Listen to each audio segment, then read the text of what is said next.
সুতরাং বাংলাদেশ স্বাধীন করার জন্য একবার যুদ্ধ হয়েছে, 4 মাস হলো। এদেশের যুদ্ধের জন্য, এদেশ স্বাধীন করার জন্য, স্বৈরাচার থেকে এদেশটাকে মুক্ত করার জন্য বাংলার আপামর তাওহীদি জনতা একবার যুদ্ধ করেছে। দ্বিতীয় যুদ্ধ হবে ঈমানের যুদ্ধ।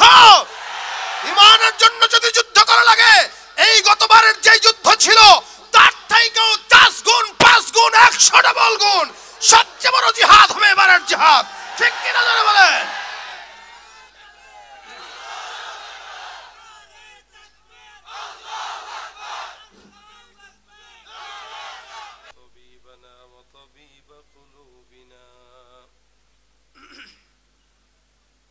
ومولانا محمدا عبده ورسوله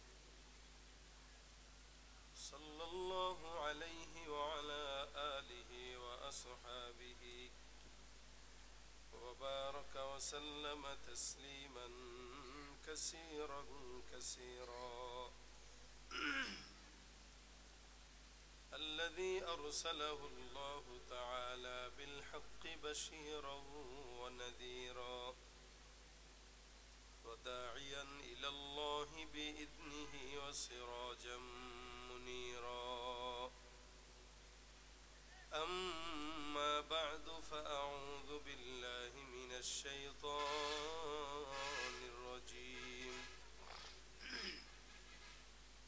بسم الله الرحمن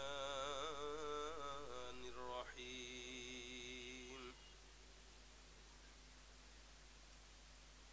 وأن استغفروا ربكم ثم توبوا إليه يمتعكم متاعا حسنا إلى أجل مسمى.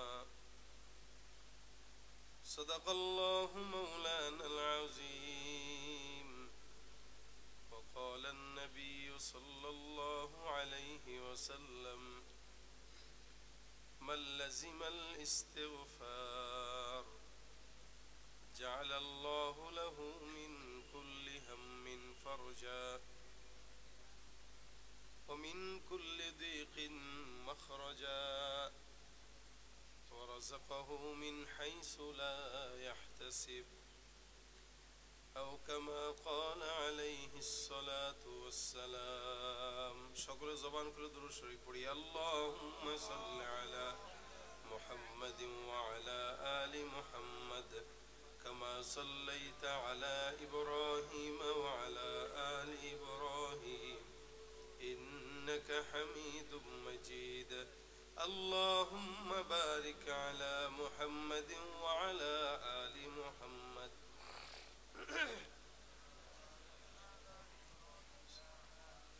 إنك حميد مجيد. الحمد لله. তাহসিনুল কোরআন ইন্টারন্যাশনাল মাদ্রাসার হিফজ সম্পূর্ণকারী ছাত্রদের পাগড়ি প্রদান উপলক্ষে তাফসীরুল কোরআন মাহফিল ও আন্তর্জাতিক কিরাত সম্মেলনের সম্মানিত দিনপ্রিয় ইসলামপ্রিয় ভাইরা, আল্লাহ পাকের মেহেরবানিতে আমরা প্রথম দিনের শেষ অধিবেশনে ইমানে কিছু মুযাকারায় শামিল হওয়ার জন্য আল্লাহ পাক বসার তৌফিক দিয়েছেন। সকলে বলি আলহামদুলিল্লাহ। আওয়াজ আপনাদের অনেকক্ষণ শুনতে শুনতে অনেকটাই কমে গেছে। এক নম্বরে হলো আমাদের প্রতিদিন double double double double program মানুষের জোর জবরদস্তিতে রাখতে হয়। এরপরে অসুস্থ হইলে রেস্ট নেওয়ার কোনো সুযোগ নেই। আরেকটা বিষয় হলো শেষ বয়ান করাটা এটা কষ্টের, কারণ জনগণ মোটামুটি যা এনার্জি লস করার এটা আগেই করে ফেলে। এই কারণে আমি আলহামদুলিল্লাহ বলতে বলছি, 2-4 জন বলছেন, বাকিরা ঘুমাইতেছেন। ঘুমাইতে থাকেন, আমারও ঘুম দরকার, আমিও ঘুমাই, আপনারাও ঘুমান, মাহফিল এমনিই চলুক। আর সাউন্ড আলা ভাইরে কিছু বলার নাই, উনি এত সুন্দর মাল আনছে কিন্তু চালাইতে পারতেছেন না। আপনারা ঠিক কন কে? আপনারা বুঝেন? বুঝতেছি তো আমি। এখন যদি আমার গলা ভাঙে দোষটা উনার, আমি যদি কথা আসতে বলি দোষটা উনার, কারণ আমাদের গলা বাঁচায় কথা বলতে হয়। আজকেই শেষ না, আবার আগামীকালও করতে হবে, এভাবে রমজান পর্যন্ত, আবার রমজানের পরে রমজানেও থাকে তাফসীর। সবকিছু মিলে আমরা আমাদের গলা বাঁচায় কথা বলবো, কিন্তু আপনাদের তো আর গলা বাঁচানোর দরকার নাই, আছে আপনাদের? আপনারা বুঝেন, আপনারা যেমন আমিও তেমন। আমি আপনাদেরকে যদি খোঁচায় খোঁচায় কথা বলা লাগে আমি একবারও খোঁচাবো না, গজল একটাও হবে না। বাস আজকে যেহেতু মহিব ভাই ছিলেন, উনি যা শোনানোর তৃপ্তি মিঠাই দিয়েছেন। আমার কোনো গজল গাওয়ার ইচ্ছাও নাই, সুযোগও নাই। শুধু আলোচনায় আপনারা লাস্টে বসাইছেন দেখে 2-4টা কথা বলবো। আপনারা ঘুমাইলে আমিও ঘুমের মতো ওয়াজ করে চলে যাব। আপনারা যদি সজাগ থাকেন হয়তো আমার ফাঁকে 2-1টা গজল মানে নিজের অজান্তে বের হয়ে যেতে পারে। এখন সেই সুযোগ আপনারা দিলে দিবেন, না দিলে আলহামদুলিল্লাহ, আমার গলা বাঁচবে। তো যারা দাঁড়ায় থাকবেন এরা বসেন, যদি না ইচ্ছা থাকে তাহলে উঠে যান, চলে যান, কিন্তু পরিস্থিতিটা সুন্দর রাখেন। আল্লাহ পাক আমাদেরকে ইমানদার মুসলমান বানিয়েছেন। মুসলমান হিসেবে আমাদের কিছু দায়িত্ব আছে। আমার আগে মাওলানা মাসুম বিল্লাহ ইমদাদি সাহেব কথা বলে গেছেন, উনি চমৎকার করে, হয়তো আমি শেষে এসে যা যতটুকু শুনলাম আপনাদেরকে তওবার বিষয়ে কিছু কথা বলছেন। আমি ওটার সাথে সংযুক্ত করে আপনাদেরকে ফিনিশিংটা দিব, কারণ আলোচক চলে আসলে আগের বক্তা ফিনিশিং দিতে পারে না। চিন্তা করলাম এই ফিনিশিংটা আমি আপনাদেরকে দিই। ইনশাআল্লাহ শেষ পর্যন্ত থাকার ইচ্ছা আছে? আপনারা কি আমার সাথে কথাবার্তা বলবেন? সবাই আমার সাথে আওয়াজ দিবেন? আমার তো বিশ্বাস হয় আজকের মাহফিলে আলহামদুলিল্লাহ অনেক জওয়ানরা আছেন, আবার মুরব্বীরাও আছেন।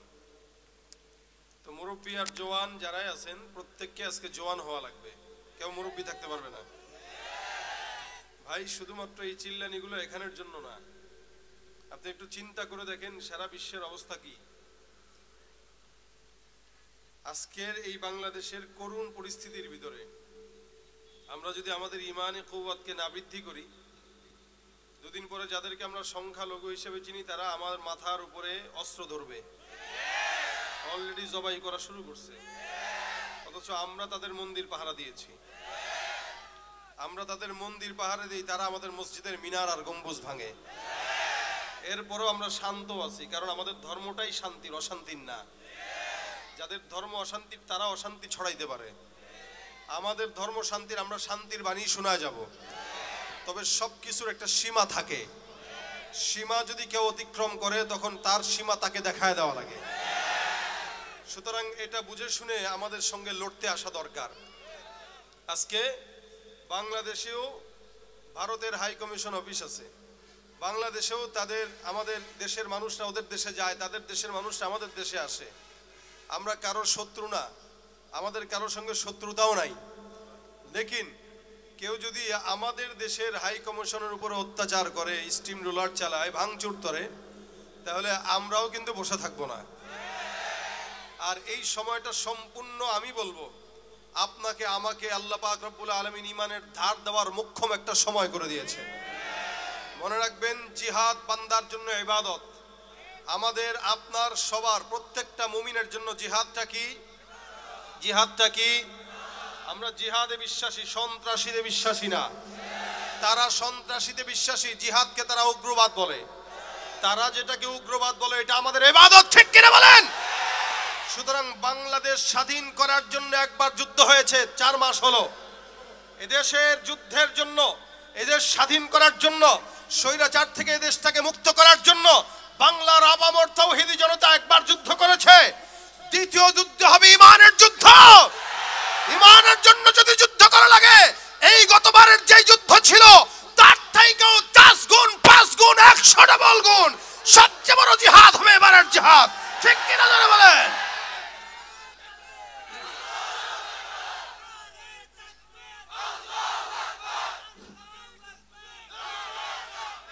জিহাদ আমাদের ইবাদত, কি বলেন? জিহাদ আমাদের। আপনারা কি এটা শুনলে ভয় পান? জিহাদের কথা শুনলে ভয় পান? জিহাদ যারা করে তাদের আল্লাহ পাক রব্বুল আলামিন ভূখণ্ড তাদেরকে ফিরিয়ে দেয়। যেমন কি আমাদের আশেপাশের দেশগুলো ফিরিয়ে পেয়েছে, আমাদের ছাত্র ভাইরা ফিরিয়ে পেয়েছে। সুতরাং বুঝতে হবে বাংলার মুসলমান এখনো বেঁচে আছে। এখানে স্কুল কলেজের অনেক ছাত্র ভাইরা আছেন যাদের ঠিকমতো নামাজ হয় না, যারা ঠিকমতো দাড়িও রাখে না। আল্লাহর কসম করে বলছি, তার সামনে আমার আল্লাহকে একটা গালি দিয়ে দেখেন, জিহ্বা ভিতরে আস্ত রাখতে দিবে না। আল্লাহর কসম করে বলছি, রাসূলকে নিয়ে একটা কথা বলেন, জিহ্বা ভিতরে থাকতে দিবে না। যেই জিহ্বা দিয়ে আমার নবী, আমার সুন্নাত, আমার আখলাক, আমার মুসলমান, আমার ঈমানের উপরে আঘাত দিতে যাবে, সেই জিহ্বা থাকবে না, থাকবে না, থাকবে না। ঠিক কিনা বলেন? জিহাদ আমাদের কি? বলেন, জিহাদ আমাদের কি? সাবিলুনা সাবিলুনা সাবিলুনা সাবিলুনা। যারা গোমূত্র পান করে তারা গরুর গোস্ত খানেওয়ালাদের উপরে এসে দখলদারি করতে চায়। আমরা খাই কি? শক্তি আছে না? সুতরাং সাবধান।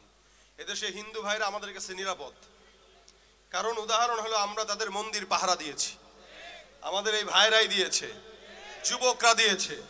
আমরা চাই আমাদের মসজিদও তারা পাহারা দিক। কথা বলেন ঠিক কিনা? আমরা যদি তাদের মন্দির পাহারা দিতে পারি, আমাদের মসজিদ তাদের পাহারা দেওয়া লাগবে। কিন্তু তারা যদি আমাদেরকে উগ্রবাদীর নামে আমাদের উপরে সন্ত্রাসী করে, তাহলে আমরা সন্ত্রাসী করব না, কিন্তু একটু ফেরত দেব। যে যেটা দিবে ওইটা কি দেব? এটাকে বলা হয় খুলুকে হাসান। এটাকে কি বলা হয়? খুলুকে হাসান। যে আপনাকে যা দিল আপনিও তাকে সেটা দিয়ে দিবেন, এটা খুলুকে হাসান। তারা যদি আমাদেরকে যতটুকু দিবে আমরা বেশি দিব না, আমরা ততটুকুই দিব।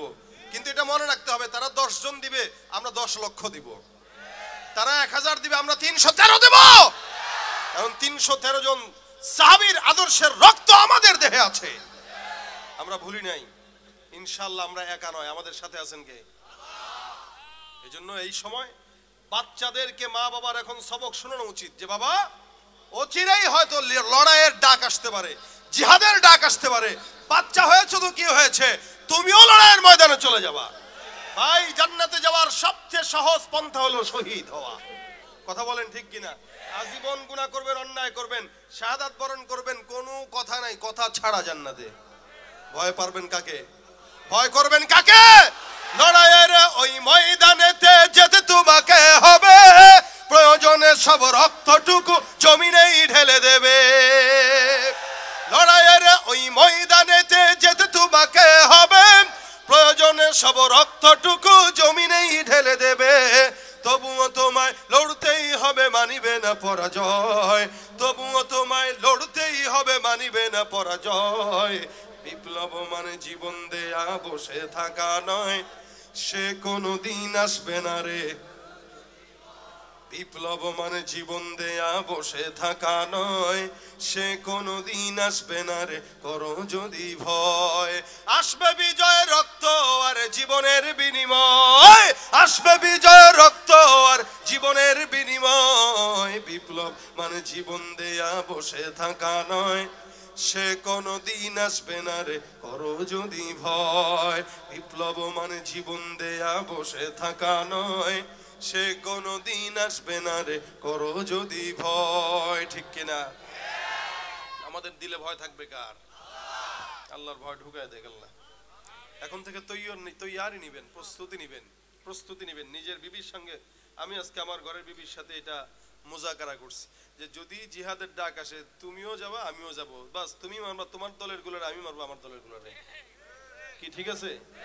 এটার মুজাকারা এখন করা দরকার। ঘরে ঘরে মুজাকারা করবেন, বাচ্চাদেরকে মা দুধ পান করাবে, আর এই নিয়তে করাবে যে সেজন্য ইমাম মাহদির সৈন্য হইতে পারে, এই নিয়তে করাবেন। বাচ্চাকে এই নিয়তে বড় করবেন, বাচ্চাকে এই নিয়তে বড় করবেন যে তোকে বড় করতেছি দাজ্জালের বিরুদ্ধে লড়াই করার জন্য, তোকে বড় করতেছি বাতিলের বিরুদ্ধে তরবারি ধরার জন্য। কারণ শহীদ আর শহীদ যারা হয়, যাদের মা হয়, এরা সব আল্লাহর কাছে দামি। আমরা আমাদের জিন্দেগিটাকে বাঁচবো তো একদিন বাঁচবো, কিন্তু মরবো, শাহাদাতের মৃত্যু হবে, কোনো আফসোস নাই। আল্লাহুম্মা রযুকনা শাহাদাতান ফি সাবিলিক, বলেন আমিন। আল্লাহুম্মা রযুকনা শাহাদাতান ফি সাবিলিক, আমিন। এটা আমাদের ইবাদত, এটা আমাদের তামান্না। সারা জিন্দেগি গুনাহ টুনা করার পরে কোনো মতে যদি একটু জিহাদের ময়দানে মরতে পারি, ভাই বিনা হিসাবে জান্নাতি। টেনশন আছে? আর এর চেয়ে সহজ জান্নাতের রাস্তা আর নাই। এর চেয়ে সহজভাবে জান্নাতে যাওয়ার জন্য আর কোনো পন্থা, এজন্য এই পন্থাটাই বড়। মরতে তো হবেই। গরু ছাগলের মতো রাস্তায় মরা অথবা রাজনৈতিক নেতাদের হাতে পিডান খায় মরা, এগুলোর চাইতে আল্লাহর রাস্তায় জিহাদ করা ভালো না খারাপ? মরবেন তো একদিনই। অযথা দালালি করে, গোলামি করে, এরপরে পা চাইটা মরার চাইতে আল্লাহর রাস্তায় মরেন, এটা ফায়দা। কারণ এই নিয়ামত আল্লাহ শুধু মুসলমানদেরকে দিয়েছেন, অন্য কাউকে দেন নাই। এই যে আপনি আমি মুসলমান হলাম, এটাও আল্লাহ পাকের নিয়ামত। কত বড় নিয়ামত! একটা বিধর্মী ইহুদি নাসারা, ওরা আজীবনের জন্য জাহান্নামী, আল্লাহ পাক তাদের ব্যাপারে বলছেন। আর আলহামদুলিল্লাহ মুমিন যারা একদিন না একদিন জান্নাতি। এটা শুধু মুমিন হওয়ার ফায়দা। একটা ইহুদি জানে ইহুদির গর্ভ থেকে জন্ম নেওয়ার পরে মুসলমান হওয়া অনেক কঠিন, অত সোজা না। যে ব্যক্তিটা ইহুদির ঘরে জন্ম নিছে, যে নাসারার ঘরে জন্ম হয়েছে, এই লোকটা জান্নাত পাওয়া বহুত কঠিন। কেন? সার জান্নাত পেতে গেলে মুসলমান হতে হবে। আর মুসলমান হওয়া ইহুদির ঘর থেকে জন্ম নিয়ে এত সোজা না। ঘর ছাড়তে হয়, বাড়ি ছাড়তে হয়, মা বাবা ছাড়তে হয়, সবকিছু ছেড়ে তারপরে ইসলাম কবুল করতে হয়। আলহামদুলিল্লাহ আমরা আমাদের পিতৃ পরিচয়ের সাথেই মুসলমান হয়েছি। আল্লাহকে বলিও নাই, অনুরোধও করি নাই, আল্লাহ পাক আমাদেরকে বংশীয় মুসলমান বানাই দিয়েছেন। এই যে সহজভাবে যে হয়েছে, এই কারণে আমাদের কাছে ইসলামের তেমন গুরুত্ব নাই। যদি কঠিনভাবে হইতাম, এক একটা ইসলাম পালন করার জন্য যদি একটু রক্ত ঝরানো রাখতো, তাহলে ইসলামের গুরুত্ব আমাদের কাছে থাকতো। যেহেতু আমরা সহজভাবে হয়েছি, এই কারণে আমাদের কাছে গুরুত্ব কম। এই জন্য গুরুত্বটা বুঝার চেষ্টা করেন। আল্লাহ বুঝার তৌফিক দান করুক, আমাকে আগে দান করুক। তো ভাই, আমি আগের আলোচকের আলোচনার রশি ধরেই কথা বলছি। প্রত্যেকটা মানুষ, আমরা এখানে যারা আছি, রক্তে মাংস গড়া মানুষ হিসেবে আমারও গুনাহ আছে, আপনাদেরও গুনাহ আছে। তবে বাংলাদেশে এমন একজন বুজুর্গ আছে যে ব্যক্তি নিজে বলছেন আমার কোনো গুনাহ নাই। কে বলছেন? আব্দুল লতিফ সিদ্দিক। নাম জানেন আপনারা? কথা কয় না। এরা আপনারা কথা জানেন না? হাঁপায়ে গেছেন? হাঁপায়ে গেছেন? আব্দুল লতিফ সিদ্দিকী কি বলে? আমার কোনো গুনাহ। অনেক বড় বুজুর্গ, হ্যাঁ, দাড়ি রাখতে পারে না ঠিক মতো, আমার গুনাহ নাই। দুর্নীতি করে মানুষের টাকা চুরি করে বড় লোক হয়, এমপি হয় বিনা ভোটে, এরা কয় আমার গুনাহ নাই। কি ঠিক না? শয়তানও এদেরকে দেখলে লজ্জা পায় যে আল্লাহ আমি কি শয়তান, ও আমার চেয়ে বড়টা, আমারে তার মুরিদ বানায় দাও। ভাইরা আমার, অথচ নবী রাসূলরা ছাড়া কেউ নিষ্পাপ না। প্রত্যেকটা নবী রাসূল এরা নিষ্পাপ, মাসুম। নবীদের পরে সাহাবা আজমাইন যারা ছিলেন, তাদেরকেও আল্লাহ পাক মাফের ঘোষণা করে দিয়েছেন। সুবহানাল্লাহ কয় না? আপনাকে আমাকে মাফের ঘোষণা করছে? আপনার কাছে খুব সহজ মনে হইলো এটা? সাহাবীদের ব্যাপারে আল্লাহ পাক বলেছেন রাদিয়াল্লাহু আনহুম ওয়া রাদু আন, এরাও সন্তুষ্ট, আমিও খুশি। আল্লাহ আমাদের উপরে খুশি, কিন্তু আমরা আল্লাহর উপরে খুশি হই না। আমরা খুশি হই না বলে একটু বিপদ আসলে আল্লাহ তুমি আমারই দেখছো, এই যে আল্লাহর উপরে এশকাল তুলে দেই। একটু ব্যবসা বাণিজ্য ভালো না হইলে আল্লাহ কি জামানায় পাঠাইলা, এশকাল তুলে দেই। তার মানে আমরা আল্লাহর উপরে খুশি না। অথচ সাহাবা একরাম তারাও আল্লাহর উপরে সন্তুষ্ট ছিল। বিপদ আসলেও বলতো আলহামদুলিল্লাহ, মুসিবত আসলেও বলতো আলহামদুলিল্লাহ, নিয়ামত পাইলেও বলতো আলহামদুলিল্লাহ। আর আমরা বিপদে আল্লাহরে বকা দেই, আর নিয়ামত পাইলে কই আরে এটা আমার নিজের কর্মের ফলে আমি পাইছি। একটা ক্রেডিটও আল্লাহরে দিতে রাজি না। সাহাবীদের উপরে রাসূল আল্লাহ পাক খুশি। এরপরে সাহাবা আজমাইনদের পরে যারা আসছেন, যারা তাদের সাহাবীদেরকে দেখেছেন, এদেরকে তাবেঈ বলা হয়। এই তাবেঈদেরকেও আল্লাহ রাসূল সাল্লাল্লাহু আলাইহি ওয়াসাল্লামের কথা অনুযায়ী আল্লাহ পাক মাফ করে দিবেন। কেন? বলে এরা আপনার মতো আমার মতো এই ফিতনার জামানা পায় নাই। আর আমি আপনি কতটুকু ফিতনার জামানা পেয়েছি আল্লাহ পাক বলেন এই কারণেই, অতীতে যারা চলে গেছে, যত মানুষ রাসূলের নিকটে, তত মানুষ জান্নাতের নিকটে। কথা বুঝছেন আমার? আমি কি পাগলদের সাথে কথা বলতেছি না কবরস্থানে? কথা বুঝেন আমার? মানুষ যত নবীর নিকটে, তত জান্নাতের, বলেন জান্নাতের কথাটা বুঝেন। আজ থেকে 100 বছর আগে যারা জন্মগ্রহণ করছে, আমার চাইতে 100 বছর হইলেও সে রাসূলের নিকটে। আমি তার থেকে 100 বছর পিছনে আসার কারণে আমি রাসূলের যুগ থেকে 100 বছর পিছিয়ে। আমার চেয়ে এই মুরব্বী রাসূলের নিকটে বেশি, কেন উনি আমার আগে দুনিয়াতে আসছেন, আমি উনার পরে আসছি। শুধু তাই না, আজকের বাচ্চা আগামীকালের বাচ্চা থেকে একদিন হলেও রাসূল সাল্লাল্লাহু আলাইহি ওয়াসাল্লামের নিকটে। এই কারণে সে আল্লাহর জান্নাতের নিকটে। আল্লাহ পাক বলেন والسابقون السابقون أولئك المقربون في جنات النعيم سلة من الأولين وقليل من الآخرين। অতীতে যতগুলো মানুষ চলে গেছে সব মানুষ কল্যাণকর, সব মানুষ জান্নাতের নিকটে। মানুষ যত সামনে সময় যায়, মানুষ তত জাহান্নামের নিকটে যায়। উদাহরণস্বরূপ আজকে থেকে ৩০ বছর আগের বাংলাদেশের চিত্র এখনকার চিত্র আসমান আর জমিন পার্থক্য। এক সময় বাংলাদেশের মানুষ গ্রামগঞ্জে যখন আসতেন তাকায় দেখেন মা বোনদেরকে আমরা এক সময় যখন রাস্তাঘাটে দেখতাম, রাস্তা দিয়ে হেঁটে যায় কোনো পরপুরুষ যদি নজরের মধ্যে পড়ে গেছে, এমনও তো অবস্থা হয়েছে অন্যটা সুন্দর করে মুখ পর্যন্ত ঢেকে দিয়ে একদম কোনো গাছের আড়ালে যায় লুকাইতো, নয়তো কোনো ঘরের আড়ালে যায় লুকাইতো। এরপরও কোনো পরপুরুষ যেন ওই বান্দাকে না দেখে, আল্লাহর বান্দিকে না দেখে। পর্দা এমন ভাবে করতো, কোনো পরপুরুষ দেখলে গাছের নিচে লুকাইতো, ঘরের আড়ালে লুকাইতো, পুকুর পাড়ে লুকায় যাইতো, টিনের আড়ালে লুকাইতো। এটা ছিল আমাদের মা আর খালাদের চিত্র। কিন্তু বর্তমান সময়ের মেয়েদের হালত যদি দেখেন, রাস্তাঘাটে হাঁটতে গেলে অধিকাংশ মেয়েরাই হালত এক, বাকি কিছু ভালো আছে না নাই? কিছু তো ভালো থাকেই, সব জামানায় থাকে, কিন্তু অধিকাংশ মেয়েদের হালত যদি দেখেন, পরপুরুষ যদি তার সামনে পড়ে যায়, আল্লাহর বান্দি ওড়না দিবে তো দূরের কথা, যেটা বুকে থাকে ওইটারও সরায় দেয়। এই হলো হালত, আগের কালের হালত, এখনকার হালত। এক সময় আমাদের মা বাবারা সকালবেলা দেখতাম 2 বেলা কোরআন তেলাওয়াত করতো। ফজরের নামাজের পর সূরা ইয়াসিন, বিকেলে সূরা ওয়াকিয়া, এমনকি রাত্রেবেলা ঘুমানোর সময় সূরা মুলক তেলাওয়াত না করে কোনোদিন আমাদের মা বাবাদেরকে ঘুমাইতে দেখি নাই। আমি আমার বাবার কথা যদি বলি, এটা বলবো এখনো পর্যন্ত বলি, আমার বাবার 75-76 বছর বয়স হয়ে গেছে, এখনো পর্যন্ত ছোটবেলার থেকে বুঝ হওয়ার পর থেকে দেখতেছি আল্লাহর রহমতে কোনোদিন নামাজ কাজা হয় নাই। শুধু তাই না, দিনে 3 বেলা 4 বেলা আল্লাহর কালাম তেলাওয়াত করে। আমার স্পষ্ট মনে পড়ে ছোটবেলায় যখন ঘুম ভাঙতো, আমার বাবা আমার মায়ের জিকির আর কোরআন তেলাওয়াতের আওয়াজে ঘুম ভাঙতো। আর বর্তমান সময়ের বাচ্চাদের ঘুম ভাঙে মা বাবার মোবাইল, ফেসবুক আর ইউটিউবের আওয়াজে। এখনকার ছেলেরা ঘুম থেকে উঠে দেখে বাবাও মোবাইল চালায়, মাও মোবাইল চালায়। ঘুমের সময় সন্তানকে মোবাইল দিয়া ঘুম পাড়ায়, খাবারের সময় মোবাইল দিয়া ঘুম খাওয়ায়। যা কিছু হয় সব কিছু গুনাহের আসবাবের মধ্যেই হয়। এই মুসলমান, এই কারণে আগের জামানা এখনের জামানা পার্থক্য। আল্লাহ পাক বলেন, অতীতে মানুষগুলো যা চলে গেছে এরাই জান্নাতের নিকটে, যত মানুষ সামনের দিকে যাবে তত মানুষ জাহান্নামের নিকটে যাবে। এই কারণে ভাইয়েরা আমার, আগের কালের মানুষদেরকে গালি গালাজ না করে তাদের মতো ইমানদার হওয়া দরকার আছে না নাই? তারা ইমানদার ছিল, তারা জান্নাত বুঝছে, তারা ঈমান বুঝছে, তারা ইসলাম বুঝছে। আর আমরা বেশি বেশি জ্ঞান অর্জন করি, অনেক লক্ষ লক্ষ টাকা খরচ করে পড়ালেখা করি, কিন্তু যে যত বড় শিক্ষিত সে তত বড় শয়তান আর চোর।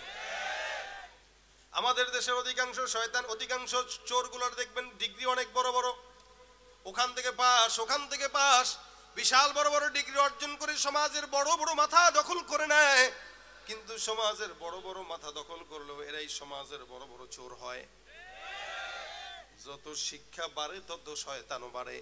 এক সময় মানুষের শিক্ষা ছিল কম, মানুষ ছিল, অমানুষ ছিল না। আর বর্তমানে শিক্ষা বেশি, সব অমানুষ আর গরু ছাগলের মতো, ঠিক কিনা? এই জন্য আমার আল্লাহ বলেন, এদের হালত হইল লাহুম কুলুবুল লা ইয়াফকাহুনা বিহা ওয়া লাহুম আ'য়ুনুন লা ইবসিরুনা বিহা ওয়া লাহুম আযানুন লা ইয়াসমাউনা বিহা উলাইকা কাল আনআমি বাল হুম আদাল উলাইকা হুমুল গাফিলুন। এমন দল থাকবে যাদের অন্তর থাকবে, তারা বুঝবে না। আল্লাহ পাক বলেন, লাহুম কুলুবুল লা ইয়াফকাহুনা বিহা, তাদের কলব আছে তারা বুঝে না। ওয়া লাহুম আ'য়ুনুন লা ইবসিরুনা বিহা, চক্ষু আছে দেখে না। দেখে ঠিকই, হারামের দিকে দেখে, আল্লাহর কোরআনের দিকে দেখে না। কান আছে শুনে না, শুনে ঠিকই গান শুনে, কান দিয়া খারাপ জিনিস শুনে, বকাবাদ্য শুনে, গালিগালাজ শুনে, কিন্তু আল্লাহর কোরআন শুনে না।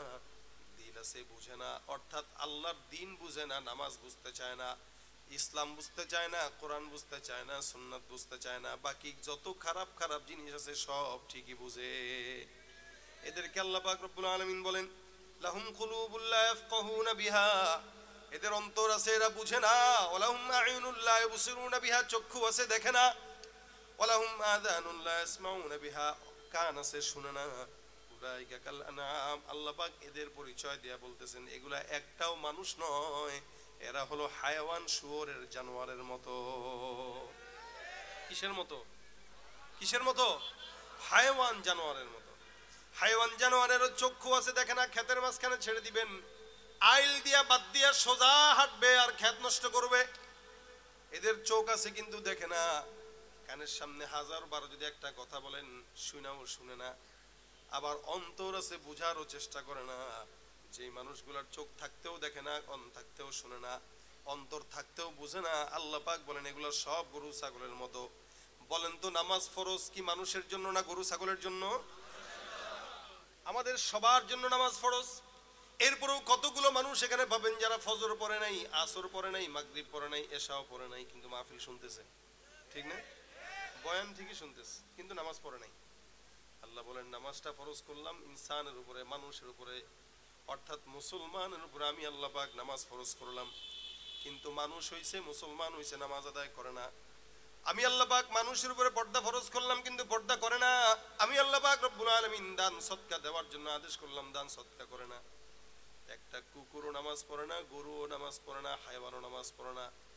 যেই ব্যক্তিটা মুসলমান হওয়ার পরে নামাজ পড়ে না, আবার কুকুর হওয়ার কারণে নামাজ পড়ে না, আল্লাহ বলেন এর ভিতরে কুকুরের মধ্যে কোনো পার্থক্য নাই, এগুলা সব গরু ছাগলের মতো।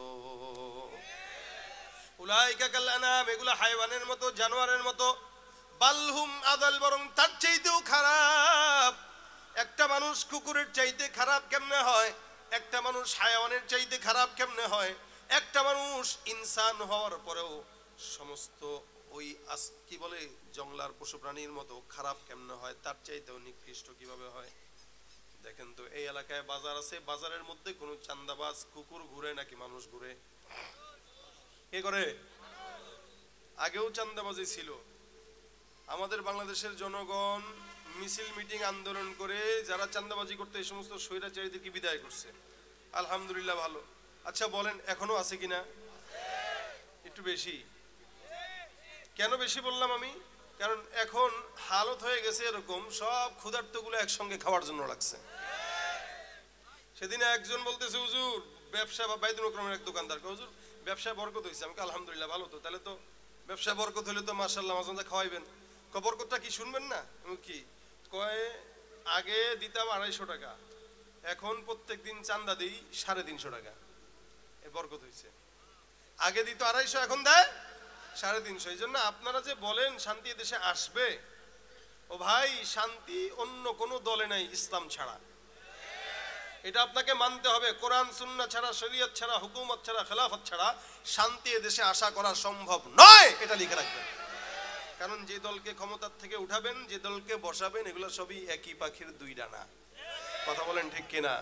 কেউ দিল না সবাই নিল, আমরা যে কলুর বলদ, সারা বছর নেয় না খবর, নির্বাচনে খুব দরদ। কেউ দিল না সবাই নিল, আমরা যে কলুর বলদ, সারা বছর নেয় না খবর, নির্বাচনে খুব দরদ। নির্বাচনের আগে নেতায় ধরে কত রকম বেশ, নির্বাচনের আগে নেতায় ধরে কত রকম বেশ। দেখতে দেখতে গোল্লায় গেল আমার সোনার বাংলাদেশ, একে একে শেষ করেছি সবার দেখা হইল শেষ। দেখতে দেখতে গোল্লায় গেল আমার সোনার বাংলাদেশ। যাদের হাতে যায় ক্ষমতা, দেশ যেন বাপের ভিটা, রাখতে চেয়ার শুরু করে বিদেশিদের পাচাটা। যাদের হাতে যায় ক্ষমতা, দেশ যেন বাপের ভিটা, রাখতে চেয়ার শুরু করে বিদেশিদের পাচাটা। বিদেশিদের কথা মতো চালায় ওরা নিজের দেশ, বিদেশিদের কথা মতো চালায় ওরা নিজের দেশ। দেখতে দেখতে গোল্লায় গেল আমার সোনার বাংলাদেশ, ঠিক কিনা? একে একে শেষ করেছি সবার দেখা হইল শেষ। দেখতে দেখতে গোল্লায় গেল আমার সোনার বাংলাদেশ, দেখতে দেখতে গোল্লায় গেল আমার সোনার বাংলাদেশ। তার মানে শান্তি আছে কোথায়? বলেন বলেন কোথায়? আমার আল্লাহ বলেন বান্দা, কুকুরকে আমি আল্লাহ পাক চান্দাবাজি বানাই নাই, শুয়োরকেও চান্দাবাজ বানাই নাই। এলাকার মধ্যে চান্দাবাজি, খুন, গুম, হত্যা, অবিচার যা কিছু আছে এগুলো একটাও কুকুর করে না, মানুষ করে। আমার আল্লাহ পাক ডাক দিয়া বলেন, যেই কাজটা কুকুর করে না, শুয়োর করে না, হায়ওয়ান করে না, জানোয়ার করে না, ওই কাজটা তুমি মানুষ হয়ে করার কারণে তোমার দাম কুকুরের চাইতেও খারাপ। এ ভাইরা আমার, এই কারণে আল্লাহ পাক রব্বুল আলামিন বান্দাকে গুনাহ করার একটা দিল দিয়ে দিয়েছেন। ওই দিলটার ভিতরে গুনাহও মনে হয়, গুনাহও মজা লাগে, ঈমানও মজা লাগে। এই জন্য ঈমানকে বলা হয় আল ঈমানু বাইনাল খাউফি ওয়ার রাজা। ঈমানটা আশা এবং ভয়ের মাঝামাঝি একটা জায়গা। আশাও থাকে জান্নাতে যাব, ভয়ও লাগে জাহান্নামে যাব। কিন্তু বান্দা কোন রাস্তায় জান্নাত, কোন রাস্তায় জাহান্নাম এটাও বলে দিয়েছেন। আল্লাহ পাক বলেন গুনাহ হয়ে যাবে, টেনশন নাই। ওয়া আনিস্তাগফিরু, ইস্তিগফার করো, আমি আল্লাহ পাক বান্দার সব গুনাহগুলোকে maaf করে দিব। সুবহানাল্লাহ। ফাকুলতু ইস্তাগফিরু রাব্বাকুম ইন্নাহু কানা গফফারা। নবী আমার ডাক দিয়া বলেন, কোন ইমানদার বান্দা যদি একবার জবান খুলে পড়ে আস্তাগফিরুল্লাহর অন্তরের উপরে যারা সন্তুষ্ট না, যেই ব্যক্তিটা তার গুনাহ নিয়ে পেরেশান, ওই ব্যক্তিকে জানায় দেন লা তাকুনাতু মির রাহমাতিল্লাহ, তোমরা এরকম বান্দারা আল্লাহর রহমত থেকে নিরাশ হয়ো না। মহাব্বত যখন আল্লাহ পাক রব্বুল আলামিন সৃষ্টি করেন, বানান মহাব্বত মানে প্যার, ভালোবাসা, মায়া। এটাকে আমার আল্লাহ পাক রব্বুল আলামিন যখন সৃষ্টি করেন, এটাকে 100 ভাগে ভাগ করেন। কয়শো ভাগ? 100। 100 ভাগের 1 ভাগ মহাব্বত নিয়ে সারা দুনিয়া ছড়ায় দেয়। ইনসানের মধ্যেও ওই ভাগ, ফেরেশতার মধ্যেও ওই ভাগ, জিন্নাতের মধ্যেও ওই ভাগ, পশু পাখির মধ্যেও সেই একই ভাব। 1 ভাগ মহাব্বতটা নিয়ে আল্লাহ পাক রব্বুল আলামিন সারা দুনিয়ার মধ্যে ছড়ায় দেয়। বাকি থাকে কয় ভাগ?